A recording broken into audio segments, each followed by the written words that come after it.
Je voyais un ami. Donc, à l'époque, j'étais allé rester quelques jours avec ma sœur parce que j'étais déprimé, je manquais de travail et je manquais d'argent et ma sœur a dit, tu as l'air assez mauvais, viens passer du temps avec nous. Je viens de rencontrer cette fille quelques semaines avant cela à Londres et elle est venue et est restée avec moi pendant quelques jours. Elle a donc pu retourner à Londres. Je suis donc descendu à la gare pour la voir partir. Je l'ai aidé à monter dans la voiture avec ses sacs et lui ai donné un dernier câlin et un baiser pour lui dire au revoir. Et puis les Butzer sont allés pour que les portes commencent à se fermer. Alors j'ai pris du recul et j'ai mal jugé. Et la partie inférieure de mon manteau, je ne l'ai pas mal jugé, en fait. Je veux dire. Ils ont juste claqué très vite et ils ont juste attrapé le coin inférieur de mon manteau et juste au moment où je reculais, c'était tout. Il était coincé et je ne pouvais pas le libérer et je parlais comme un fou et j'ai cherché un garde sur la plateforme et je ne pouvais pas en voir un. Que se passe-t-il ? Il devrait y avoir un garde, mais il n'y en avait pas. Et donc j'ai juste crié à tue-tête, espérant que quelqu'un de la station viendrait en courant et que le moteur commencerait à tourner. J'ai commencé à appuyer sur les Butzer sur les côtés. Ils n'ont pas fonctionné. Personne n'est venu en courant à travers la voiture ou quoi que ce soit. Et j'ai juste regardé dans les yeux de mon amie Anna. Quand j'ai vu le regard dans ses yeux et le visage hanté, j'ai juste pensé, ça y est, c'est fini. Je ne vais pas survivre à ça, je vais mourir. Ainsi. C'était vraiment étrange parce que c'est comme, normalement, si vous y réfléchissez. La plupart des accidents se produisent si rapidement que j'ai même le temps de l'envisager. Alors qu'avec cela, j'ai eu des moments de réflexion sur le fait que tout était sur le point de se dérouler sous mes yeux. Et le train a commencé à sortir du quai de la gare. Pardon. Et il s'est retiré à une vitesse incroyable. Ils vont vraiment très vite. Vous ne réalisez pas quand vous êtes assis à l'intérieur, vous êtes normalement sur votre téléphone portable ou autre, tout de suite, et vous n'envoyez pas de SMS, alors que lorsque vous êtes à l'extérieur, c'est incroyablement rapide. Et j'ai fini par perdre pied, et j'ai été traîné le long de la plateforme. Ensuite, j'ai été tiré entre le bord de la plateforme elle-même, puis coincé.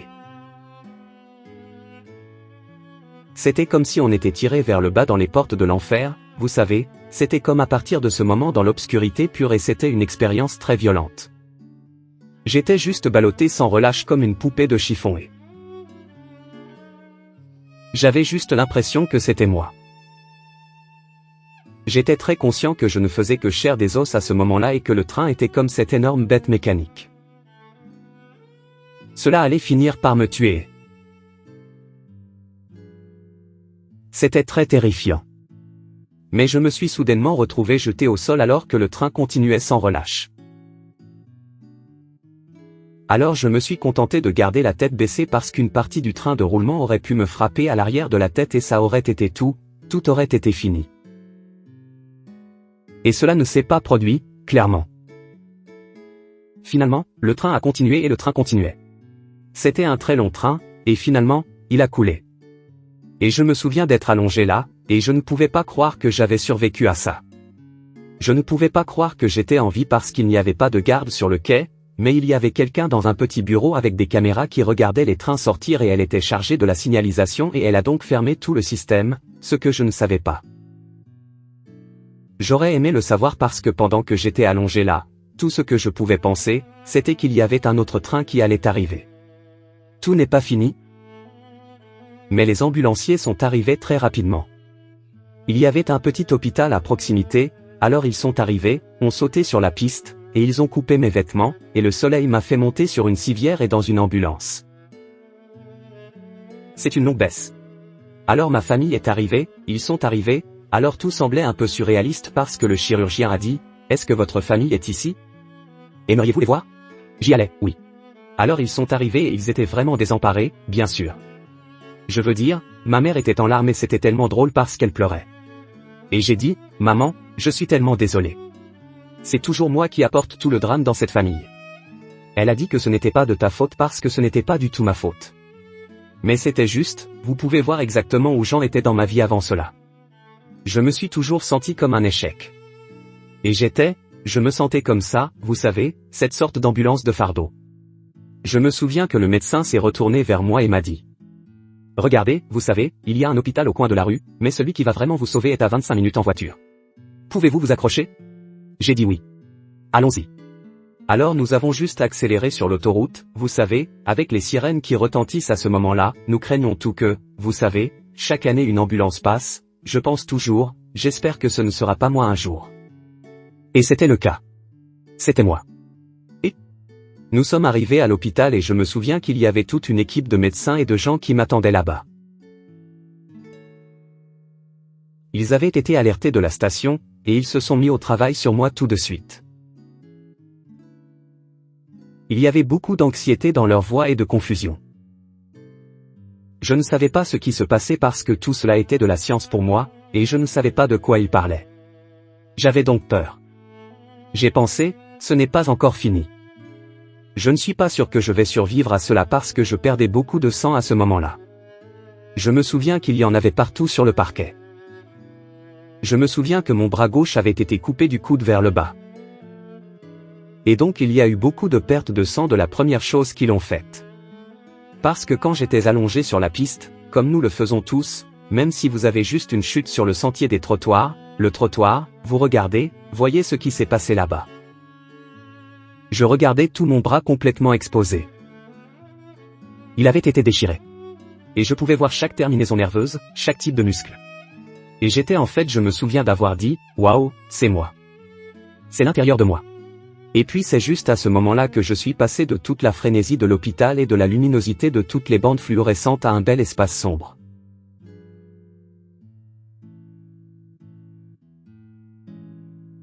J'avais quitté mon corps, et j'étais allé quelque part vraiment dans une pièce chaude, réconfortante et sombre. J'ai d'abord pensé que c'était le cas, et j'ai juste regardé autour de moi pour voir où j'allais me repérer, et la première chose que j'ai remarquée, ce sont ces couleurs pulsantes qui étaient tout autour de moi. Ils ressemblaient à des sortes de couleurs d'ambre et de jaune, de rouge et de vert. Et ils me faisaient me sentir très calme, détendu et en sécurité. Tout de suite, ai-je pensé, je suis mort. En fait, je pensais que je n'avais pas réussi. Je n'ai pas réussi, alors me voilà. Parce que j'étais inquiet. Je ne pensais pas que j'avais peur d'y arriver. Quand j'étais à l'hôpital, c'était tellement mauvais que j'étais tellement agonisant, et ce n'était tellement pas négatif avec beaucoup d'énergie qui se passait. Donc, oui, je me suis dit que je n'avais pas réussi. Je pensais que j'étais mort. Je n'y ai pas résisté. J'étais très heureux là-bas. Ce n'est pas comme si je voulais mourir, mais après tout le genre de drame que j'ai vécu, c'était comme si c'était génial d'être en paix et de me sentir vraiment détendu. Je suis allé avec. Au début, je pensais que j'étais en fait dans une pièce sombre. Je pensais que j'étais dans un espace sombre parce qu'il n'y avait pas beaucoup de lumière autour. Mais j'ai vu ces orbes de couleurs qui me saluaient presque et qui pulsaient lentement tout autour de moi. Belles couleurs, orange, ambre, vert et rouge. Et comme ces couleurs palpitaient, j'ai commencé à sentir détendu et sûr dans cet espace. Même si je ne savais pas où c'était. Et j'ai essayé de me repérer, et j'ai baissé les yeux, et j'ai réalisé que je n'étais plus allongé sur le chariot de l'hôpital, mais que j'étais sur un énorme rocher. C'était comme une grande ardoise. Je le décris comme étant comme un hôtel médiéval, juste par manque de comparaison. Et ce qui est étrange, c'est que c'était en fait très confortable de s'allonger. Normalement, vous ne le feriez pas. J'ai réalisé que je n'étais plus des vêtements. J'étais juste recouvert de ce drap bleu qui ressemblait à une sorte de tissu soyeux assis, dans lequel je me sentais à l'aise. Ça, je le sais. Désolé, pas à l'aise. C'était réconfortant d'avoir ce genre de drap posé sur moi. Je me suis détendu et j'ai juste fermé les yeux et je me suis permis de profiter de ce moment. Et c'est presque comme si à travers mes paupières j'avais remarqué qu'il y avait de la lumière qui passait. J'ai donc ouvert les yeux et en levant les yeux, j'ai levé les yeux et j'ai vu les 3 grilles de lumière, comme des grilles symétriques, se refermer sur moi. Au-dessus de mon visage, au-dessus de ma tête et de mon corps. Et en regardant dans cette lumière, j'ai réalisé que cette lumière était si intense et si brillante et blanche que j'ai pensé, comment se fait-il que je puisse la regarder ? Normalement, il serait trop lumineux pour pouvoir le regarder, mais je ne pouvais tout simplement pas détourner mon regard parce que je réalisais que c'était plus que de la lumière. C'était comme une force de guérison, une énergie de guérison qui guérissait tout le traumatisme que mon corps venait de traverser, tout cet horrible accident.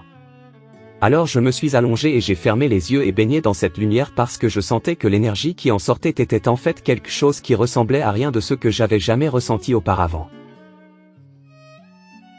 C'était comme une vibration, vous savez? Et j'ai pensé que je devrais vérifier mon corps, mes blessures, voir à quoi tout ressemble. Alors j'ai levé la tête et j'ai baissé les yeux et tout était réparé. Tout était de nouveau en place. Mon bras gauche, avait été mis en place. Il n'y avait même pas une égratignure ou une ecchymose.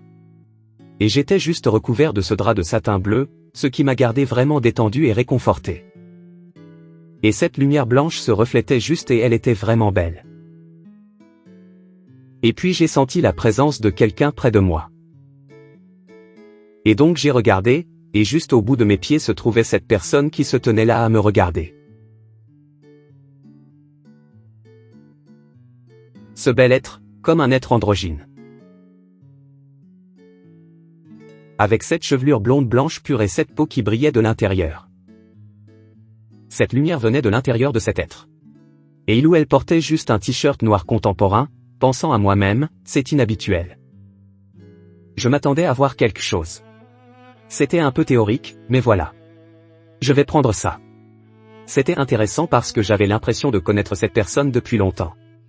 Quand vous allez à une fête à un moment donné, et que vous rencontrez quelqu'un pour la première fois et que vous vous connectez et que vous discutez et que vous vous retournez tous les deux, vous y allez, j'ai l'impression de vous connaître depuis des lustres, toute ma vie. C'était comme ça, mais c'était beaucoup plus intense. J'avais l'impression de connaître cette personne de l'au-delà, de mon ancienne vie ou autre. Mais je ne pouvais tout simplement pas m'en sortir. J'y allais en quelque sorte, qui êtes-vous? Je sais que ce n'est pas le cas. Et il ou elle n'arrêtait pas de me sourire, rassurant que j'étais en quelque sorte dans le genre de gardien de mon âme, de Unite. Je me sentais très protégé par lui ou elle. L'expérience s'est poursuivie, donc je ne suis pas revenu tout de suite. Je me souviens d'être revenu dans mon corps. C'était une sorte d'accident soudain, si vous voulez, de retour. Mais, quelques-uns des événements qui se sont déroulés pendant que j'étais là-bas, il y avait plus de gens ont commencé à apparaître. Il y avait 2 formes féminines apparues de chaque côté de moi qui me chauffaient. Ils ont leurs mains qui planent lentement au-dessus de mon corps. Et l'énergie qui sortait de leurs mains était vraiment puissante. C'était presque comme si je me sentais comme une vibration d'amour qui venait de leurs mains. Il y avait une sensation écrasante d'amour tout au long de cette expérience et c'était inconditionnel. L'amour était comme brillant. C'était comme toutes les différentes formes d'amour que j'ai eues tout au long de ma vie, que ce soit à travers des amants ou des animaux, mes parents ou ma famille, mais tout était en quelque sorte condensé dans toute cette expérience. C'était donc merveilleux.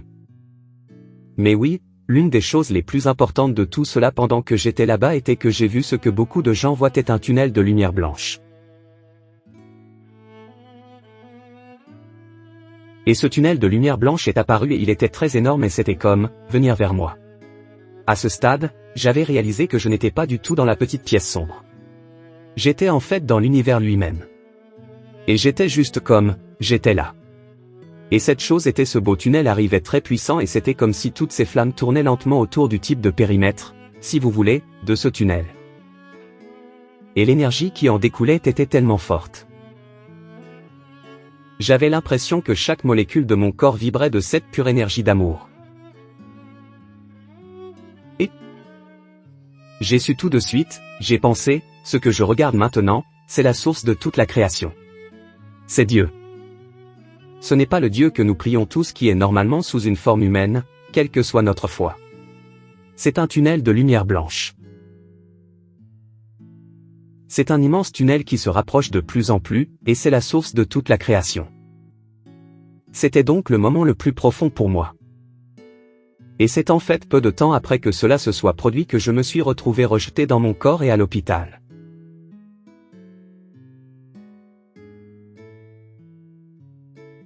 Parce que je suis retourné à l'église spirituelle et beaucoup de médiums seraient là et ramèneraient beaucoup de choses sur moi parce que l'énergie sortait encore de moi.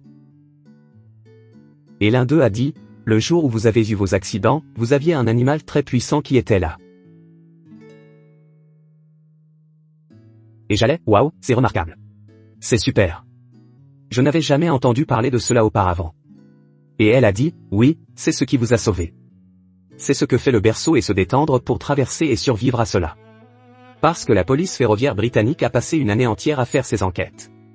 Ils ont tiré les portes de la voiture jusqu'à la dernière rivière, et quand ils ont fini toutes leurs affaires, ils ont dit, eh bien, nous avons fini maintenant, David, d'accord ? Et je me souviens qu'il a tourné autour de la tête de la police, et il a dit, regardez, nous nous cognions tout la tête encore. Vous devriez être mort. Nous avons fait toutes nos mesures. Vous n'auriez pas dû survivre à cela. Nous ne comprenons pas. Le consultant, mon chirurgien, était vraiment étonné de voir à quel point je guérissais physiquement aussi. Il disait juste que vous guérissez très rapidement. Nous sommes vraiment satisfaits de la vitesse à laquelle vous alliez. Et il n'arrêtait pas de me le dire tout le temps.